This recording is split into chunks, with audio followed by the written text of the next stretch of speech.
36장을 보시겠습니다. 창세기 36장은 에서의 자손에 대한 이야기가 나옵니다. 그래서 이 성경을 읽을 때 우리가 생각하는 것은 줄기가 야곱, 그 다음에 요셉으로 흘러가는데 왜 에서의 이야기가 갑자기 성경에 나오는가, 이런 생각을 가져야 이 말씀이 이해되는 거예요. 그러지 않고 막무가내 읽어놓으면 아무것도 잘 모릅니다. 그래서 다 읽을 수는 없고 36장 1절부터 14절까지 에서의 족속이 어마어마하게 번성하여서 큰 왕국을 이뤘더라, 이런 얘기를 하고 있습니다. 자, 1절을 제가 읽습니다. 에서 곧 에돔의 족보는 이러하니라.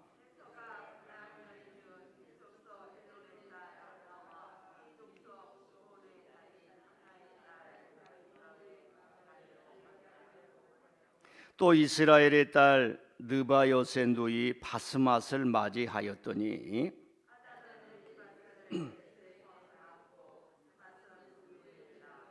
오홀리바마는 여우스와 얄람과 고라를 낳았으니 이들은 에서의 아들들이요 가나안 땅에서 그에게 태어난 자들이더라.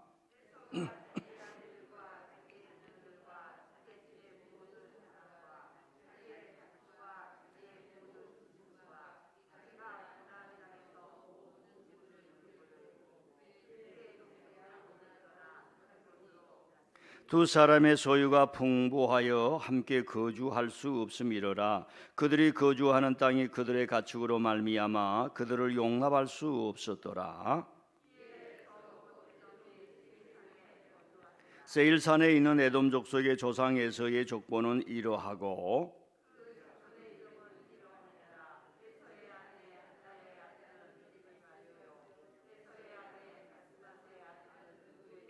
엘리바스의 아들들은 대만과 오말과 스보와 가람과 그나스요.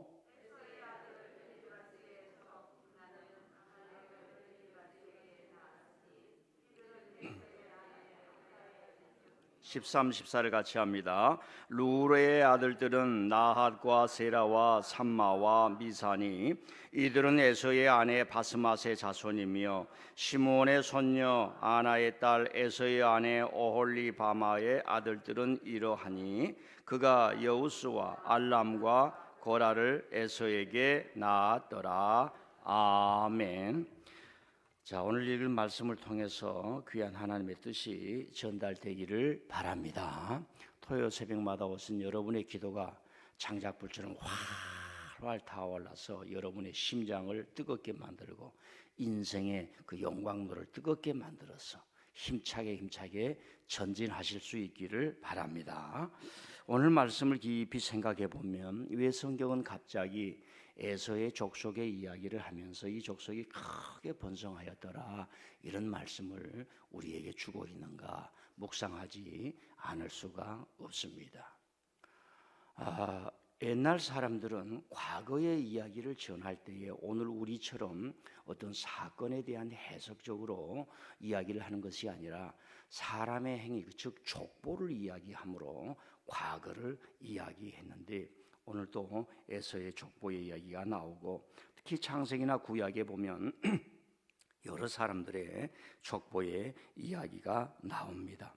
아버지 이삭이 나이 180세에 사망하자 에서와 야곱은 아버지를 장례하고 그 이후에 에서의 족보 이야기가 바로 나옵니다. 이 족보의 이야기를 쭉 읽어가면 세 가지가 나오는데, 첫째로는 자손이 번성했다는 겁니다. 우리가 이해할 수가 없습니다. 왜? 우리는 야곱을 선하게 여기고 에서는 우리의 생각, 오늘 현대 크리스찬들에게 들어있는 생각은 에서는 못하다고 생각하는 인식이 이미 들어와 있습니다. 이삭은 선하고 이스마엘은 선하지 않다는 생각이 들어 있습니다. 혹시 이 사고를 우리가 갖는 게 정당한가 그렇지 않는가를 보려고 하면 오늘 우리 가운데 어쩌다가 내 동생이나 내 가족 중에 또 작은 어머니 자식들이 있다고 그러십시다. 그러면 오늘 우리가 살아갈 때에 정실 부인의 자손들은 선이고 정실 부인이 아닌 여러분의 형제들은 나쁜 사람으로 취급하는 우리의 전통과 족보를 그대로 유지한다면 이 사회가 어떻게 되겠습니까? 오늘 이 말씀은 오늘 우리로 하여금 누구는 선하고 누구는 선하지 않다라고 하는 이 인식에 큰 도전을 주는 말씀입니다. 저는 성경을 읽을 때 이런 메시지를 들을 때 가슴이 뛰어요. 그래서 오늘 우리 현대에 이런 사고로 살아가는 것들을 깨뜨리는 성경의 말씀을 맞닥뜨리곤 합니다. 에서의 후손은 에돔이라는 나라를 만들게 됩니다. 훗날 어마어마한 큰 힘을 지닌 이런 사람들이 되지요. 그래서 결국은 후에 후손들이 다르다 보니까 이 요셉의 후손, 하나님의 약속을 따라가는 나라하고 충돌하기도 합니다. 마치 한국과 일본이 충돌하듯이. 그 다음에 그러니까 광야를 갈 때도 그랬었고, 그 다음에 포로기, 다윗 시대부터 포로기 그 시대에도 이 에돔과 충돌하는 문제가 많이 생겼습니다. 그래서 우리는 이런 생각을 해봅니다. 왜 성경은 갑자기 이렇게 야곱의 이야기를 하고 이삭의 이야기를 하다가 에서의 족보의 이야기를 하면서 이렇게 길게 에서도 큰 은혜를 받고 큰 강성한 민족을 이루었더라. 성경의 창세기 12장의 1절에 보면은 아브라함을 통해서 모든 족속이 복을 받는다고 그랬습니다. 여기서 하나님께서는 아브라함의 줄기뿐만 아니라 우리가 생각하는 아브라함의 그 줄기 그 밖에도 하나님은 역사하신다는 것을 우리에게 보여주는 말씀이라고 성경 해석가들은 말합니다. 그게 옳습니다. 우리는 하나님의 은혜를 성경을 통해서 신앙을 통해서 정말 가깝게 우리가 체험한 바 성삼위 하나님을 믿으면서 모든 것을 하나님의 은혜로 생각하고 내가 이 토요일 아침에도 잠을 깨어서 오는 이 시간이 고단하고 힘들지만 이 오는 길이 얼마나 좋은 것인가를 아는 그런 은혜를 받듯이 하나님은 이 새벽을 모르는 밖에 있는 사람들도 사랑하고 있다는 것을 하나님의 포용적인 사랑을 우리에게 보여주고 있습니다. 두 번째로는 이 에돔의 이야기가 갑자기 튀어나옵니다. 이런 이야기가 성경에 자꾸 나옵니다. 즉 이스마엘 족보 이야기도 나옵니다. 이스마엘도 이렇게 해서 크게 되어서 물론 짧게 나옵니다. 요셉의 이야기를 하다가 어느 순간에 갑자기 유다와 다말은 유다의 며느리입니다. 시아버지와 며느리 사이에 종족이 형성되고 인구가 형성되고 모압과 암몬이라고 하는 한 종족이 형성이 되었다는 얘기가 갑자기 튀어나옵니다. 또 신약으로 가면은 사도행전에 베드로의 이야기나 예수님의 직접적인 12제자 이야기가 쭉 나오다가 사도행전 13장에서 갑자기 급변하면서 예수님의 제자였지 않았던 사도 바울의 이야기가 툭 튀어나오면서 길게 사도 바울의 이야기가 나옵니다. 성경을 읽고 하나님의 은혜를 구하고 찾고자 하는 우리들에게는 왜 그런가? 왜 성경이 우리에게 이런 메시지를 주고 있는가? 질문하지 않을 수밖에 없다는 이야기입니다. 이 성경을 전하고 이 성경을 읽었고 이 에서의 이야기 그리고 이스라엘 그 선조들의 기원의 이야기를 했던 사람들이 그 시점이 어디냐면은 항상 얘기하자면 바벨론 포로기를 통해서 이스라엘의 정체성을 다시 회복하고 우리가 하나님의 말씀을 다시 회복해서 잃어버린 민족, 잃어버린 땅, 잃어버린 고토, 잃어버린 예루살렘을 회복하자라고 했던 그 신세대 신앙인들이었습니다. 그 사람들이 훗날 예수님 시대에 유대인이라고 하는 별명, 명칭을 갖게 됩니다. 그 사람들이 오늘 우리와 충돌하고 같이 지냈던 저 거대한 에돔은 도대체 누구였느냐를 추적할 때 우리와 같은 족속이었구나. 그 메시지를 오늘 우리에게 주고 있습니다. 우리가 중국과 충돌할 수 있는 수백 가지의 이야기가 있고 우리가 일본과 충돌할 수 있는 수백 가지의 이야기가 있지만 학자들은 우리에게 가르쳐 줍니다. 수백 년, 수천 년 전에 이 동아시아 속에서 이 나라들이 서로 충돌도 많이 했지만 서로 교류하고 서로 주거니 받거니 상업이 교류되었다라고 하는 이야기를 해주므로 오늘도 오늘 시대를 살아가는 사람들에게 충돌하는 것이 중요한 것이 아니라 교류했던 선조들의 지혜를 찾아서 이 동아시아에 평화를 이루는 게 우리 인류가 갈 길이다라고 학자들은 우리에게 말을 해주고 있지만 권력을 잡은 자들은 끊임없이 우리들에게 충돌을 하려고 합니다. 대한민국에 뭐 중국을 좋아한다, 중국을 나빠한다 그런 사람들은 없을 겁니다. 그러나 제가 최근에 물론 뭐 지나가는 이야기로 하는 겁니다. 그런 이야기를 하는 걸 보았습니다. 대한민국에 친중 세력이 너무 많이 있다. 그런 말이 무슨 소용이 있겠습니까? 대한민국을 중국을 좋아하는 사람, 중국을 나빠하는 사람 그런 이유로 이 세상을 분리를 해서 살아간다면 어떡하겠습니까? 야곱과 에서를 굳이 분리를 하고 야곱은 선이고 에서는 선이 아니다라고 하는 사고를 우리에게 주입해 준 사람들의 세계관이 무엇이었는가 우리는 이 말씀을 통해서 질문하지 않을 수가 없습니다. 왜? 이 사람들이 에서의 이야기를 하는 것은 하나님이 창세기 1장에 생육하고 번성하여 땅에 충만하라고 하는 이 하나님의 보편적 축복의 원리가 있어요. 이 안에서 에서도 축복을 받고 그 족속이 왕국을 이루게 되었다는 겁니다. 아브라함을 통해서 아브라함아 너를 통해서 만민족이 축복을 받게 될 것이다. 우리로서 양보해서 볼 수 있는 것은 에서의 후손들이 아하 우리도 아브라함의 줄기였구나. 아브라함이 믿던 하나님께로 돌아가자.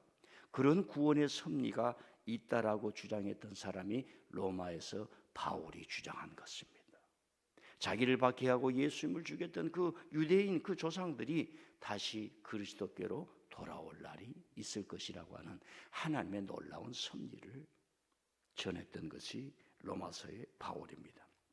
마지막으로 우리가 묵상할 것은 오늘 우리는 살아가면서 둘 중에 하나를 선택하는 것만이 최선이라고 생각을 할 때가 있습니다. 이것이냐 저것이냐 either or라고 합니다. 어떤 힘을 행사하고 영향력을 행사하기 위해서는 이것이냐 저것이냐 구분해 놓고 한쪽만을 택해야 되는 세계를 우리는 살아왔습니다.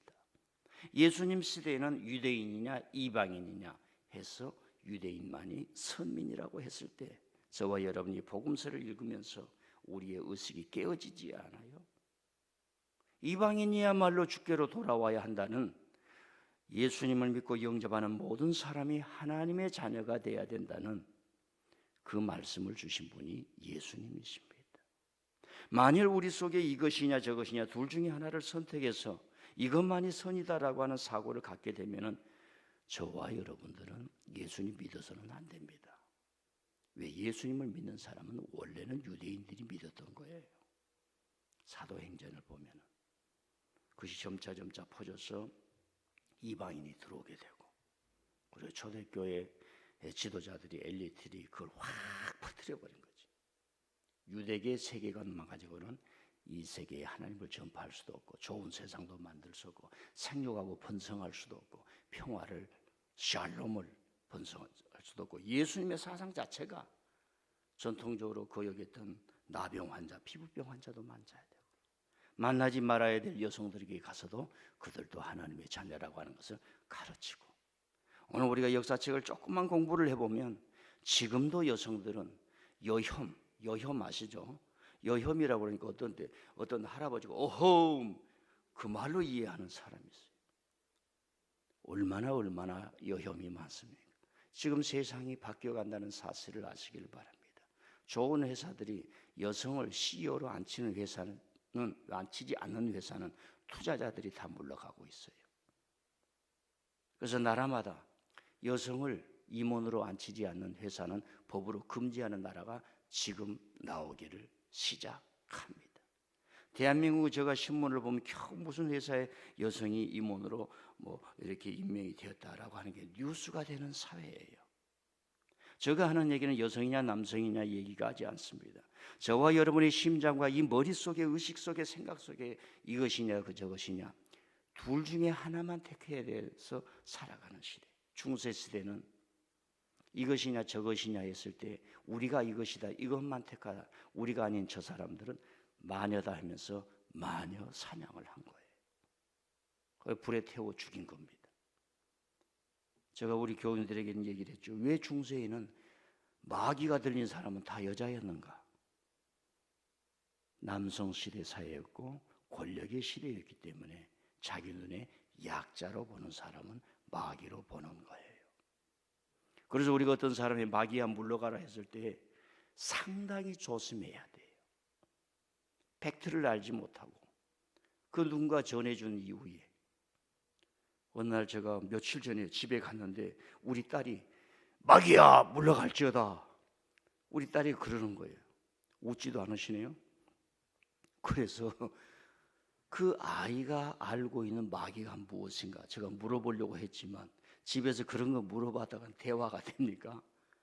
오늘 우리가 용어를 사용할 때 얼마나 성경을 깊이 알고 사용하는가. 자, 지금 시대는 포용의 시대입니다. 남이냐 북이냐 둘 중에 하나를 선택하는 시대가 아니라 이걸 어떻게 포용을 해서 주님의 평화의 샬롬의 세계, 사랑의 세계를 만들어 갈 것인가. 이것이 중요하다는 말입니다. 여러분 아시죠? 독일의 메르켈 총리가 물러났다는 것. 17년입니까? 한 두세 날 전에 제게 문자가 왔는데 메르켈 그 총리에 대해서 그렇게 칭찬하는 말이었어요. 좋은 이야기죠. 근데 저는 그 이야기를 듣고 기뻐하지 못했습니다. 그걸 보내준 사람이 목사님인데 당신이 메르켈에 대해서 아는 게 무엇인데 이렇게 국뽕식으로 칭찬만 하면 뭐냐. 여러분 메르켈은 동독 사람입니다. 그 아버지가 목사님이셨지만 공산주의 사상으로 젊은 날을 보냈던 사람이에요. 이 사실을 모르고 그 사람을 평할 수 있습니까? 그런데 그 사람이 정치를 하는데 소독과 통합이 된 이후에 어떻게 독일이라는 사회가 소독의 그 강고한 그 전통이 있는 그 민주화와 유럽과 미국의 지원을 받는 서구 사람들이 소독이 동독 출신의 여성을 그것도 여성을 총리로 세울 수 있는 나라가 되었느냐. 우리에게 도전해야 되고 우리가 본받아야 되고 배워야 되는 사상입니다. 근데 그 사람은 리더십이 포용과 대화와 그 사람이 예스 할 때까지 설득하면서 했다는 것 아닙니까? 등산 갈 때마다 왜 똑같은 옷을 입냐 그러니까 나는 모델이 아니라 공무원이다 그런 얘기를 했다는 거예요. 일요일 날 미국 백악관에서 전화가 오니까 일요일 날은 쉬는 날이야. 나는 지금 텃밭을 갖고 와야 된다면서 전화를 안 받았다는 것 아닙니까? 그 사람의 리더십을 사람들이 분석을 하는데 뭐 여러 가지 어려웠지요. 독일도 어려운 사회가 많았습니다. 그런데 포용과 설득과 대화와 즉 이것이냐 저것이냐가 아니라는 얘기입니다. 자, 여러분 대화와 설득하려면 어떻게 해야 되는 줄 아십니까? 힘이 있어야 되는 거예요. 정당한 힘, 귀한 힘. 적어도 이스라엘 백성들이 애써도 우리가 버려서는 안 된다. 배제해서도 안 된다. 애써도 우리 민족의 기원의 혈통이 같은 사람이었었다. 이런 얘기를 할 수 있는 것은 정확성을 알고 역사의 기원을 알고 분명한 것을 알고 이런 지식의 힘, 이 세상을 헤쳐나가는 힘, 이걸 알았을 때에만 이 사람들이 이런 얘기를 할 수 있었지 않나 이런 묵상을 해봅니다. 자, 오늘 말씀이니까 여러 가지 설명보다는 이제 우리가 묵상할 내용을 정리를 해봅니다. 저는 이 말씀은 오늘 우리 시대가 이것이냐 저것이냐 오늘 한쪽만을 선택해야 되는 것에 잘못된 이분법에 노출된 우리들에게 도전을 주는 말씀이에요. 왜 하나님께서 성경에 에서의 족속이 이렇게 강성하고 야곱의 후손들이 갖지도 못했던 그 왕국이라고 하는 것을 이루면서 강성하면서 이루어졌을까? 그것은 성경에서 하나님께서 생육하고 번성하라는 일반적 섭리와 아브라함을 통해서 만민족이 복을 얻으리라 했던 것이고 훗날 그의 후손들은 에서를 배척한 그런 것이 아니라 제외시키고 삭제해버리고 그래서는 되는 것이 아니라 그도 우리 한 민족이었다라고 하는 한 줄기였다라고 하는 그 포용적인 생각을 갖고 사랑의 생각을 갖고 그들을 이스라엘 거대한 역사의 기원에 포함시키는 말씀이다라고 하는 겁니다. 오늘 저와 여러분들은 끊임없이 배제해야 돼. 이제 선거 차례 돌아옵니다. 대결과 대결 세력장을 만들고 남성과 여성의 세력장을 만들 것이고 서로 싸워서 이기는 자만 승리한다라고 하는 이런 바람이 휘몰아칠 때에 우리는 어떤 생각을 갖느냐? 선택해야 될 때는 어차피 선택할 수밖에 없지만 그 선택 속에 고민과 아픔과 그런 시대에 대한 그 짐들이 우리 가슴 속을 억눌리면서 십자가 같고 그러면서도 길을 가야 할 올바른 길을 밝혀낼 때에 내일이 이루어질 수 있는 것입니다. 사랑하는 성도 여러분, 민들레 교회 성도들도 그럴 것입니다. 우리 교회를 들어오면서 저는 아직도 그 메시지가 가슴에 깊이 남아 있습니다. 교회에 오면서 하나님 나라와 교회를 위하고 자기 인생을 위해서 희생하지 않는 사람은 삶의 자기 경험이 일어나지 않습니다. 옛 어른들이 젊어서는 땀을 흘려야 된다. 고생을 해봐요. 고생하지 않은데 신앙이 체험되지 않으며 헌신하지 않은데 신앙이 체험될 수가 있으며 하나님이 주신 교회를 내 몸뚱이처럼 생각하면서 사랑하고 헌신하지 않는데 어떻게 신앙이 내 것이 되고 체험이 되겠습니까? 적어도 성경을 해석학적으로 얘기를 하면 오늘 창세기 36장 버려야 할 에서 야곱을 죽이겠다고 가정에 풍파를 일었던 그 형의 문제, 그러나 넓게 생각해 보니 이제는 하나님의 백성으로서 저들까지 포함시켜야 되고 품어야 되고 그런 사상이 오늘 말씀에서 들려지고 그들은 이야기를 하나님은 에서의 족속도 축복했다라고 하는 메시지를 우리에게 주고 있다는 겁니다. 자, 우리가 직면한 큰 문제, 북이 잘 돼야 우리도 잘 됩니다. 북이 경제적으로 성장을 해야 남한도 잘 되게 돼 있어요. 이것이냐 저것이냐가 아니라 예수님의 사랑의 은혜를 가지고 배제하고 삭제하고 지워버리기보다는 그 자식도 내가 품고 내 자식도 품고, 제가 금주 새벽기도에 잠깐 얘기했잖아요. 신문에 나온 어떤 그 여성의 이야기. 자기 아이가 아닌데 자기 아이를 뱃속에 품고 키우면서 지금까지도 사랑하는 것은 하나님을 사랑하는 이 종교적인 신념 때문에 그런다고. 사람들은 다 자기 유익을 위해서 버려야 된다고 생각하지만 배제해야 된다고 생각해요. 나는 이것만 택하고 나만 옳고, 그러지만 오히려 권력을 가지고 힘을 가질 수 있도록 대화를 해야 되고 설득을 해야 되거든. 오늘 우리 시대는 힘을 가진 자가 기준이고 큰 사람들이 말하는 일이 진리고 기준이기 때문에 그런 영향력이 강하지만 우리는 성경을 보거나 역사를 보거나 지식의 세계를 보면서 무엇이 제대로 되어 있는지 우리는 밝히기 때문에 진리의 등불을 항상 우리 가슴에 품으면서 살아가면서 승리하는 줄 믿습니다. 자,